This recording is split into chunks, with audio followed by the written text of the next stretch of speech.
Hello बच्चों, welcome to my YouTube channel. I hope आपको chapter 3 समझ में आया होगा। तो आज हम स्टार्ट करेंगे 4th चैप्टर। हमारा 4th चैप्टर है कार्बन एवं उसके यौगिक।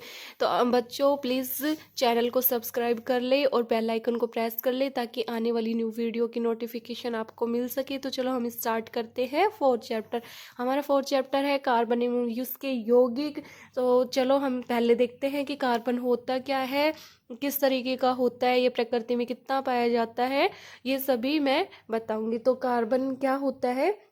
कार्बन होता है हमारे जितने भी वायुमंडल में या प्रकृति में कुछ भी है, सब में कार्बन प्रेजेंट होता है, सब में कार्बन उपस्थित होता है। जैसे अगर हम छोटी सी पेंसिल भी लेंगे तो उसमें भी जो उसकी नोक होती है वो भी ग्रेफाइट यानी कार्बन ही होता है। तो कार्बन क्या होता है कि इसका प्रतीक चिन्ह क्या होता है? सी होता है। कार्बन को सी के द्वारा लिखते हैं और इसका परमाणु क्रमांक क्या होता है? 6 होता है। कार्बन आवर्त सारणी में 6 नंबर पर आता है। कार्बन यौगिक सहज संयोजी बंध बनाते हैं। कार्बन जो यौगिक होते हैं, जो भी यौगिक कार्बन से बने होते हैं, वो सहज संयोजी आबंध बनाते हैं। तो हम ये भी पढ़ेंगे कि सहज संयोजी आबंध कैसे बनते हैं। तो जितने भी हमारे प्रकृति में चीज़ें उपस्थित हैं सभी में कार्बन प्रेजेंट होता है। तो हमारे वायुमंडल में भी 0.04% कार्बन है, लेकिन फिर भी वो हर एक चीज में कार्बन उपस्थित होता है। तो अभी जो कार्बन होता है वो सहज संयोजी बंध बनाता है क्योंकि उसकी परमाणु क्रमांक 6 होते हैं और उसके बाह्य कोश में 4 इलेक्ट्रॉन उपस्थित होते हैं। इसको सी के द्वारा हम लिखते हैं। तो थोड़े पहले हम ये दो डिफरेंट देख लेते हैं कि आयनिक यौगिक और सहज संयोजी यौगिक क्या होते हैं। तो जो इसमें ये डिफरेंट दिया हुआ है कि आयनिक यौगिक कैसे होते हैं और सहज संयोजी यौगिक कैसे होते हैं। तो इसमें आयनिक यौगिक में फर्स्ट पॉइंट दिया हुआ है कि विलयन में उपस्थित विलयन में अथवा गलित अवस्था में ही विद्युत का चालन करते हैं। जो आयनिक यौगिक होते हैं वो विलयन में या गलित अवस्था में, मतलब कि गलने की अवस्था में होते हैं, तो विद्युत का चालन करते हैं और इनके गलनांक क्वथनांक उच्च होते हैं। जो आयनिक यौगिक होते हैं बच्चों, उनके गलनांक एवं क्वथनांक उच्च होते हैं, मतलब अधिक होते हैं। जैसे नमक होता है, उसका जो गलनांक होता है 1074 होता है, केल्विन में दिया हुआ है ये, और जो क्वथनांक होता है 1686 होता है। और जो सहज संयोजी यौगिक होते हैं वो क्या होते हैं कि वो विद्युत का चालन करते हैं, विद्युत का चालन नहीं करते हैं, लेकिन इनका गलनांक क्वथनांक आयनिक यौगिकों की तुलना में कम होता है। कि मतलब जो सहज संयोजी यौगिक होते हैं उनका गलनांक क्वथनांक कम होता है, लेकिन जो आयनिक यौगिक होते हैं उनका गलनांक क्वथनांक अधिक होता है। इसमें जैसे मीथेन का एग्जाम्पल दिया हुआ है 90 केल्विन और वह 101 केल्विन इसका क्वथनांक दिया हुआ है। तो कार्बन यौगिक होते हैं वो किस तरीके के होते हैं? सहज संयोजी उनकी प्रकृति होती है, वो सहज संयोजी आबंध बनाते हैं। तो अभी हम सहज संयोजी के बारे में अधिक डिटेल भी पढ़ेंगे। तो यहाँ पे कार्बन के बारे में दिया हुआ है कि कार्बन 4 इलेक्ट्रॉन को खोकर या पाकर, इसका मतलब है कि कार्बन के बाह्य कोश में 4 इलेक्ट्रॉन होते हैं, या तो उनका वो त्याग कर दे या उनका ग्रहण कर ले। तो बाह्य कोश को पूर्ण करना चाहे तो निम्न 2 स्थितियां होती हैं। कार्बन के बाह्य कोश में 4 इलेक्ट्रॉन होते हैं, अगर वो अपना अष्टक पूर्ण करना चाहे तो या तो वो चारों इलेक्ट्रॉन का त्याग कर दे या चारों इलेक्ट्रॉन वो ग्रहण कर ले। तो उसमें किस प्रकार की ये 2 स्थितियां होंगी? तो हमारी यहाँ पे फर्स्ट स्थिति है कि ये 4 इलेक्ट्रॉन प्राप्त करके C4 ऋणायन बना सकता है। अगर कार्बन 4 इलेक्ट्रॉन ग्रहण कर ले तो वो ऋणायन बनाएगा, लेकिन जिसमें 6 प्रोटॉन वाले नाभिक के लिए 10 इलेक्ट्रॉन। इसका मतलब है कि जो ये 6 प्रोटॉन है, इसका मतलब क्या है कि कार्बन की परमाणु क्रमांक जो होते हैं, किसी भी तत्व के अगर परमाणु क्रमांक होते हैं तो वो प्रोटॉन की संख्या होती है। तो इसके 6 प्रोटॉन वाले नाभिक के लिए 10 इलेक्ट्रॉन की मतलब 6 प्रोटॉन वाला जो भी नाभिक है उसके लिए 10 इलेक्ट्रॉन अर्थात 4 अतिरिक्त इलेक्ट्रॉन धारण करना मुश्किल होता है। कि अगर कार्बन है ये 4 इलेक्ट्रॉन अगर ग्रहण करेगा तो उसके लिए वो 10 इलेक्ट्रॉन हो जाएंगे। 6 उसके पास प्रोटॉन है और 4 वो ग्रहण कर रहा है, तो उसके लिए वो अतिरिक्त जो इलेक्ट्रॉन होंगे उनको ग्रहण करना मुश्किल होगा।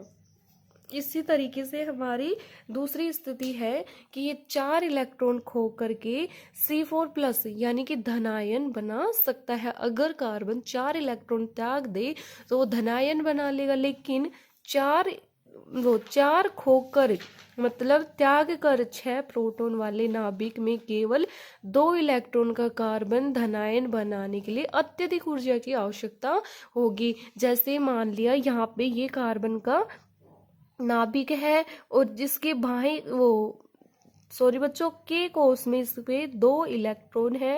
ये यहाँ पे 2 इलेक्ट्रॉन क्योंकि इसके परमाणु क्रमांक 6 होते हैं। और ये जो Kl कोष जो बाएं कोष है इसमें 4 इलेक्ट्रॉन है। मान लिया एक यहाँ पे, दूसरा यहाँ पे, तीसरा यहाँ और चौथा यहाँ पे। अगर ये चारों इलेक्ट्रॉन त्यागेगा तो क्या बनाएगा, धनायन बनाएगा। लेकिन अगर इसको 1 इलेक्ट्रॉन त्यागने के लिए ऊर्जा की आवश्यकता पड़ेगी, क्योंकि ये अगर इसको गर्म करेंगे तब भी तो ये इलेक्ट्रॉन का त्याग करेगा, तो अगर इसमें अधिक ऊर्जा की आवश्यकता पड़ेगी और दूसरा त्यागेगा तो और भी अधिक ऊर्जा की आवश्यकता पड़ेगी। जो तीसरा इलेक्ट्रॉन त्यागेगा तो और भी अधिक ऊर्जा की आवश्यकता पड़ेगी। इसी प्रकार से अगर ये 4 इलेक्ट्रॉन त्यागेगा तो बहुत ही अधिक ऊर्जा की आवश्यकता पड़ेगी, जो कार्बन के लिए संभव नहीं है। और अगर ये 4 इलेक्ट्रॉन ग्रहण कर लेगा, मान लो 4 इलेक्ट्रॉन यहाँ पे आ गए, एक यहाँ आ गया, एक यहाँ आ गया, एक यहाँ पे आ गया, एक यहाँ पे आ गया, तो जो ये 1 2 3 4 5 6 7 8 जो इसके 8 इलेक्ट्रॉन हो गए, ये एक इस 2 परमाणु वाले प्रोटॉन के लिए, सॉरी 6 परमाणु वाले प्रोटॉन के लिए ये संभव नहीं है। वो इतने सारों को कैसे संभालेगा। इसका मतलब है, जैसे हम एक एग्जांपल ले लेते हैं कि जैसे ये इनके 2 ये माता पिता हैं और ये 8 बच्चों को कैसे संभालेगा। तो इसी तरीके से एक ये 6 प्रोटॉन वाला जो नाभिक है ये इतने 8 इलेक्ट्रॉन को कैसे ग्रहण करेगा, तो ये भी कार्बन के लिए संभव नहीं है। इसलिए कार्बन क्या करता है कि इलेक्ट्रॉनों का साझा कर लेता है। तो क्या करता है कि कार्बन इलेक्ट्रॉनों का साझा करके सहसंयोजी आबंध बनाते हैं। तो जैसे हम देखेंगे कि इसमें क्या होगा कि जैसे ये बनाएगा, जैसे ये कार्बन है तो कार्बन जैसे CO2 बनेगा, तो इसमें कार्बन क्या कर लेंगे, इलेक्ट्रॉनों का साझा कर लेंगे ऑक्सीजन के साथ, तो ये CO2 हमारा बन जाएगा। तो ये मैं अभी आपको समझाऊंगी। तो यहाँ पे देखो जो कार्बन के इलेक्ट्रॉन होते हैं ये साझेदारी करते हैं। तो इसमें कुछ इलेक्ट्रॉन्स के साझेदारी वाले अणु भी दिए हुए हैं। जैसे यहाँ पे हाइड्रोजन है, तो हाइड्रोजन क्या करता है, सहसंयोजी बंध बनाता है, मतलब साझा करता है इलेक्ट्रॉन का। तो ये जो H2 है, ये H और H इसमें क्या है, सिंगल बॉन्ड यहाँ पे बनता है, मतलब एकल आबंध यहाँ पे बनता है। अब ये इलेक्ट्रॉन का साझा कैसे करेंगे, क्योंकि हाइड्रोजन के बाह्य कोश में 1 इलेक्ट्रॉन होता है और इसके भी बाएं कोश में 1 इलेक्ट्रॉन होता है। तो इसको अगर हम इनका साझा करवाएंगे तो कैसे बनेंगे, देखो बच्चों, जैसे हमने यहाँ पे ये हाइड्रोजन ले लिया, इसका इलेक्ट्रॉन हमने यहाँ पे लिख दिया और इसका इलेक्ट्रॉन हमने यहाँ पे लिख दिया। तो अगर इसके बाह्य कोश में 2 इलेक्ट्रॉन, जैसे जो K कोश हमारा होता है उसमें 2 इलेक्ट्रॉन की आवश्यकता होती है, तो ये अपना बाह्य कोश पूर्ण करने के लिए इस हाइड्रोजन के इलेक्ट्रॉन से साझा कर लेगा। तो इस तरीके से हम इसको ऐसे गोले में बंद कर देंगे। तो देखो इस वाले हाइड्रोजन के पास भी 2 इलेक्ट्रॉन हो गए तो इसका भी बाह्य कोश पूरा हो गया, और इस हाइड्रोजन के पास भी 2 इलेक्ट्रॉन हो गए तो इसका भी बाह्यतम कोश पूर्ण हो गया। ये अष्टक के नियम के अनुसार ये सहसंयोजी आबंध को पूर्ण करते हैं और सहसंयोजी बंध बनाते हैं। जैसे यहाँ पे सेकंड दिया हुआ है Cl2, तो जो क्लोरीन होता है इसमें ये भी सिंगल बॉन्ड ही इसमें उपस्थित होता है। तो जैसे क्लोरीन का परमाणु क्रमांक होता है 17, तो इसके फर्स्ट कोष में 2 इलेक्ट्रॉन होते हैं, एल कोष में 8 होते हैं और बाहरी कोष में 7 इलेक्ट्रॉन होते हैं। तो इनके पास 7 इलेक्ट्रॉन यहाँ पे हम दर्शा देंगे। जैसे मान लिया ये क्लोरीन है, 2 यहाँ पे लिख दिया, 2 यहाँ पे लिख दिया और 2 यहाँ पे और 1 यहाँ पे लिख दिया। और ये जो ये क्लोरीन है दूसरा हमारा, 2 इसके यहाँ पे लिख दिए, 2 इसके यहाँ पे, 2 यहाँ और 1 यहाँ। अब इसके पास भी 7 है और इसके पास भी 7 है, तो ये अपना अष्टक पूर्ण करने के लिए एक दूसरे के इलेक्ट्रॉनों का साझा कर लेंगे। तो यहाँ पे इसका अष्टक पूर्ण हो गया और ये इधर ये क्लोरीन है, इसका अष्टक ऐसे पूर्ण हो गया। ये इस इलेक्ट्रॉन के इस क्लोरीन का इलेक्ट्रॉन ग्रहण कर लेगा और जो ये वाला क्लोरीन है ये इस क्लोरीन का इलेक्ट्रॉन ग्रहण कर लेगा। तो दोनों के क्या हो जाएगा, अष्टक इनका पूर्ण हो जाएगा। तो ये भी क्या करते हैं, इलेक्ट्रॉनों का साझा करते हैं। इसी प्रकार से यहाँ पे हमने ऑक्सीजन लिया हुआ है। तो ऑक्सीजन किस तरीके से करेगा, देखो ऑक्सीजन में द्विआबंध होता है, डबल इसमें बॉन्ड उपस्थित होता है। तो ऑक्सीजन का परमाणु क्रमांक क्या होता है, 8 होता है। तो इसके पहले कोष में होते हैं 2 इलेक्ट्रॉन और बाएं कोष में होते हैं 6 इलेक्ट्रॉन। तो इसको अष्टक पूर्ण करने के लिए 2 इलेक्ट्रॉन की आवश्यकता है। तो इसमें क्या है कि ये 4 इलेक्ट्रॉन मतलब 2 पेयर इलेक्ट्रॉन का साझा करेगा, मतलब 2 जोड़ी इलेक्ट्रॉनों को ये साझेदारी करेगा। तो इसमें देखो कि क्या होता है, ये अपना अष्टक पूर्ण करने के लिए 2 इलेक्ट्रॉन ग्रहण कर लेता है दूसरे ऑक्सीजन से। तो देखो यहाँ पे जैसे हमने ये ऑक्सीजन लिया हुआ है, इसके पास ये 6 इलेक्ट्रॉन है, 2 यहाँ पे लिख दिए, 2 यहाँ पे। अब हम दूसरे वाले ऑक्सीजन को हम कांटे के रूप में इनका इलेक्ट्रॉन दर्शा लेते हैं। देखो 4 हो गए और 2 यहाँ पे लिख लेते हैं, 6 हो गए। इसके पास 6 है, इसके पास भी 6। अब इसको अष्टक पूर्ण करने के लिए 2 इलेक्ट्रॉन की आवश्यकता है और इसको भी अष्टक पूर्ण करने के लिए 2 इलेक्ट्रॉन की आवश्यकता है। तो ये दोनों क्या करेंगे, इलेक्ट्रॉनों का साझा कर लेंगे। तो जैसे अभी हम इसको ऐसे गोले के रूप में बंद कर देते हैं, तो अब देखो इसके पूरे 8 इलेक्ट्रॉन हो गए और इसके भी पूरे 8 इलेक्ट्रॉन यहाँ पे हो गए। इसका मतलब क्या है, दोनों के पास 8 इलेक्ट्रॉन कंप्लीट हो गए, इनका बाह्यतम कोष पूर्ण हो गया। तो इसमें 2 जोड़े मतलब कि 4 इलेक्ट्रॉन का साझा यहाँ पे हुआ है। तो ऑक्सीजन में डबल बॉन्ड बनाता है। यहाँ पे देखो नाइट्रोजन का एग्जाम्पल दिया है, ये ट्रिपल बॉन्ड के लिए मैं बता देती हूँ आपको कि इसमें ट्रिपल बॉन्ड जो है नाइट्रोजन बनाता है। नाइट्रोजन का परमाणु क्रमांक क्या होता है, 7 होता है। यहाँ पे नाइट्रोजन का परमाणु क्रमांक क्या होता है, 7 होता है। अब यहाँ पे देखो इसके के कोष में 2 इलेक्ट्रॉन होते हैं, एल कोष में इसके कितने इलेक्ट्रॉन हो गए, 5 इलेक्ट्रॉन हो गए। पे नाइट्रोजन के बाह्य कोष में 5 इलेक्ट्रॉन होते हैं। तो ये किस तरीके से इलेक्ट्रॉनों का साझा करेगा, देखो यहाँ पे इसके हम 5 इलेक्ट्रॉन दर्शा लेते हैं, 2 इधर और 3 इधर हम इसके इलेक्ट्रॉन दिखा लेते हैं। और ये जो दूसरा नाइट्रोजन है इसके भी हमें इस तरीके से दर्शा लेंगे। ये इसके 5-5 इलेक्ट्रॉन दोनों के हो गए।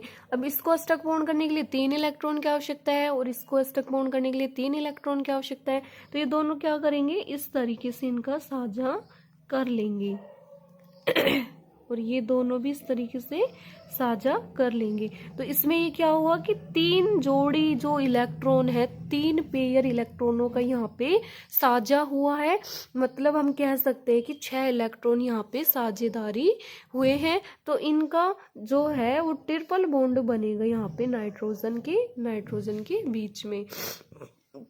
यहाँ पे एक एग्जाम्पल और दे देती हूँ मैं आपको CO2 का, और इसके अलावा CH4 भी आपकी बुक में दिया हुआ है, तो मैं CO2 और बता देती हूँ आपको। तो CO2 जो होता है वो ऑक्सीजन के साथ डबल बॉन्ड में जुड़ा होता है। तो यहाँ पे देखो किस तरीके से ये साझा करते हैं। ऑक्सीजन के मान लिए यहाँ पे 6 इलेक्ट्रॉन होंगे, 2 4 और यहाँ पे 2 6। और कार्बन के बाह्य कोष में कितने होते हैं, 4 इलेक्ट्रॉन, 2 हम इधर लिख लेंगे, 2 हम इधर लिख लेंगे। और ऑक्सीजन के भी यहाँ पे अभी बताया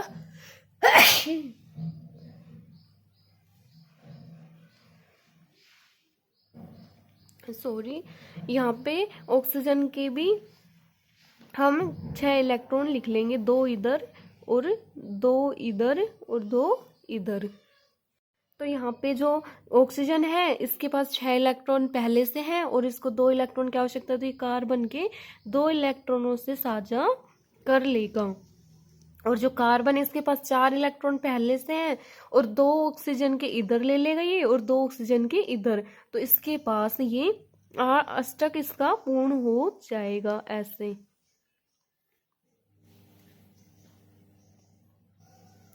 सॉरी बच्चों, ये थोड़ा गलत हो गया, ये यहाँ से आएगा, इसके पास ये ऑक्सीजन का भी तो इलेक्ट्रॉन ग्रहण करेगा।